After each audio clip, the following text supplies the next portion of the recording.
We are going to talk about a movie. This is gonna be a disaster. It was one of the best movies of the year. It's gonna go so well.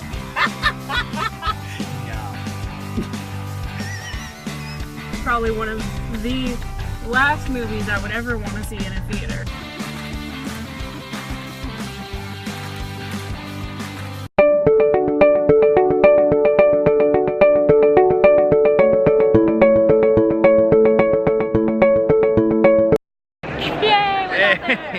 Eventually. Alright, what is going on, everybody? We are coming to you from Hall H on Saturday. Somehow we got tickets. We got in. Somehow we made it inside. We made it in. So that's pretty exciting. I didn't even know if we were going to make it in. But look where we are. Do you want to show them where we are? Yeah, let's show them how close we are.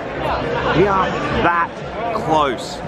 We, like, I don't know if you can see this, hang on. Like, we're about 8 rows from the front. This is incredible.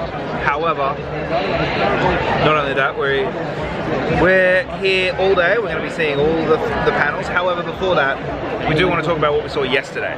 We do. Yes. So, real quick, yesterday we, in the morning, we did the Writing Endgame panel. Yes. Which was really, really cool. Yeah, it definitely was. I think that was one of my favorite panels of the day, if not the favorite. I think so too, yeah. What I loved about it as well is the writers were very open. They were an open book. They weren't trying to say face is the wrong thing, but there wasn't that guard of secrecy behind them. One of my favorite things that they said actually was that they loved working with Marvel, and they always love working with Marvel because Marvel is a studio that doesn't expect your first draft to be your third draft. Yes. They know your first draft is going to be rough. Yeah. There are going to be things you have to fix. It's going to be a process, and then they sit and work through it with you. And we actually got to see pictures of their whiteboard that they used when they were trying to figure out all of this stuff. Yeah, and what I loved about that was it really shows you the mindset of Marvel at the moment is that they are the studio that is willing to take the time to get to what they perceive as right. Yes. Like, now, you might not be the biggest Marvel fan yourself, but you have to admit that they're 23 films in now, and generally speaking, most people enjoy majority of these films. Right, and even if it's not really your genre, a lot of people can appreciate what the MCU has built with being 23 films in and having this be what it is. So that was a really cool panel. They were very generous with what they talked about, and really, really said a lot about, hey, this scene was almost in the movie. We wrote this scene for this. We tried this out. We had to flesh out this character and then realize all of our other characters needed to be moved forward in other ways. And they really talked about, they talked about the years and years they've been working on it and what it really took for them to get it what they perceive as the movie they wanted to make. Yeah, and I did really love that they were, but also they were willing to talk about things that didn't work. Like they were like, Professor Hulk was meant to be at the end of Infinity War. Yes. Like that was something, and it was shot that way, and it was filmed that way. Like it was done. In the scene where the Hulkbuster, the Hulkbuster gets overrun, that was meant to be Professor Hulk jumping out, and that's how he saved himself. And then for the rest of the film, he was Professor Hulk. Yeah. And then going into Endgame, he was Professor Hulk at the start when they meet Tony again. Right, and they talked about a scene that we almost got with Doctor Strange and Thanos. Yeah. Where Doctor Strange sends him into basically the when the Ancient One sends Doctor Strange into that really trippy. Thanos was going to be judged by like the living embodiment of judgment or something. I don't remember the character. Yeah, I can't remember the character name, but that was really fascinating. I really enjoyed that. But they talked through why it didn't work with the story they wanted to tell. Yeah. Because if that character exists, then why is Thanos a problem in the first place? Yeah. And they were there. You can tell that they have thought through every possible scenario in terms of what works story-wise, what doesn't, fleshing out what does, not being isn't afraid to cut out what doesn't. So that was a really, really great panel to get to sit through. It really was. Afterwards, we then got the conversation with the Russos.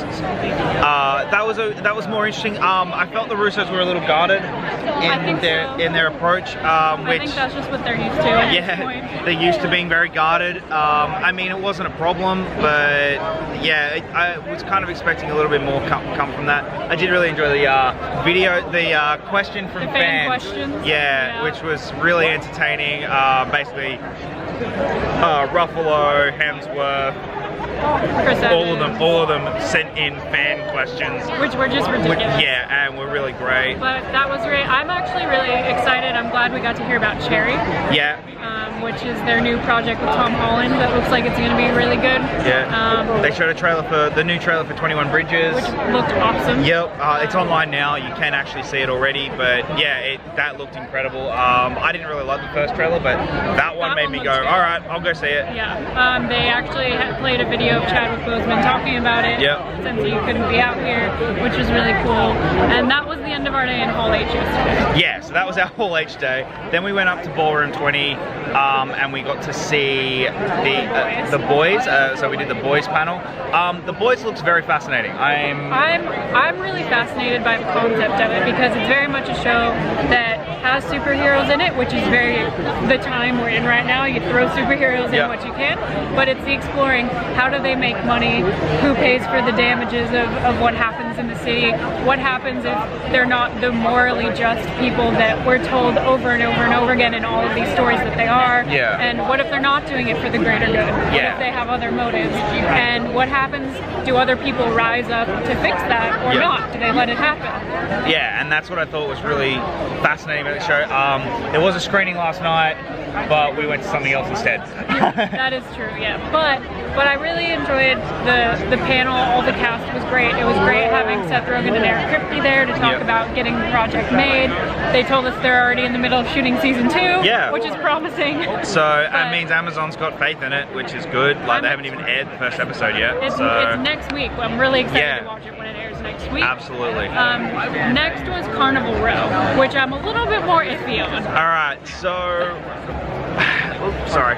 Carnival Row looks interesting. Okay, I'm going to try and be as polite as I possibly can here. I think Carnival Row has the problem of its leads are really boring and the supporting characters have okay, so they showed 4 clips, 2 for the main characters, 2 for the supporting characters, and there was 4 people on stage. The 2 clips for the supporting characters I loved. I did too. I was engaged. I was like, I wanted more, and I wanted to keep watching it, and I would watch, and if they were the only clips I got, I would watch the show. My problem was the first 2 clips we saw were very much just character introductions. Like we had one for Orlando Bloom and for Cara Delevingne. And they were very much, this is this character, like very intense, like you're supposed to care that she's a refugee and you're supposed to care that he is about to lose the love of his life, which is her. And it just felt very generic. Whereas the supporting characters, you immediately felt the tension. You immediately knew that there was going to be a very, very interesting story between them. You saw what the dynamics actually were. Yeah. So for those of you who don't know what Carnival Row is, it's the best example I can give to just immediately get you to understand. It is the TV version of Bright. That is essentially what happens. So you're and inside there is a murder in this place called Carnival Row, which is like a hodgepodge for all these mythical creatures who are now considered refugees. And there's a murder in there. Orlando Bloom is investigating it. Cara Delevingne's character somehow becomes involved. We don't know how. Well, she's a refugee, so she ends up there and somehow ends up meeting him and gets involved that way. And then her master, from the way they were saying, they basically aren't free there as refugees. They have people looking after them and can kind of do whatever they want with them, essentially. And her master is this one of the supporting characters who we saw, and she seems that she's coming from a family who are on the verge of going bankrupt. They're very wealthy, but there's rumors that they're about to go under. They're about to go under, and this new neighbor turns up who is a mythical creature. Right. And that's where the tension is. Yeah. And I think it sets it up very well. Yeah, and that's where like they're doing a racism story, or a racism and a cultural and a colonism story, using mythical creatures, much like Bright did. So I'm curious where they're going to go with this. I'm curious too. And the thing is, I'm curious if it's going to be cohesive, because you have that story, which I think is very compelling, and then you have the generic love story that looks like what we're going to get with the main characters, which is what I'm worried about. Because if you have this really deep, intense, compelling story with the supporting characters, but then you just have this kind of generic Romeo and Juliet can't be together love story, which is kind of what it looks like. Yeah. That's where I'm worried. Yeah, and that is where I'm coming into. I'm like, okay, this is... And Cara Delevingne, to her credit, I guess, said she had a lot of trouble getting into the refugee mindset for the role. Yeah. Which, like, I don't know if she should have said that, maybe, or not, but to me, you can kind of tell, at least in the clips we got, you can kind of tell. You can tell that there is something that... I wouldn't be shocked if in season 2, Orlando Bloom and Cara Delevingne aren't in the show. If they do a season 2, or they become the supporting. They become the supporting, and the other two become the leads, because they're the more interesting ones. Absolutely, but it was fascinating because it looks like it's going to be a very cool show visually. Yeah. I'm really excited about the world, and I really hope we get to see a lot of the world building explored, because that to me looks really cool. Yeah. So we will get back to you. Looks like they're starting to make some announcements. See ya.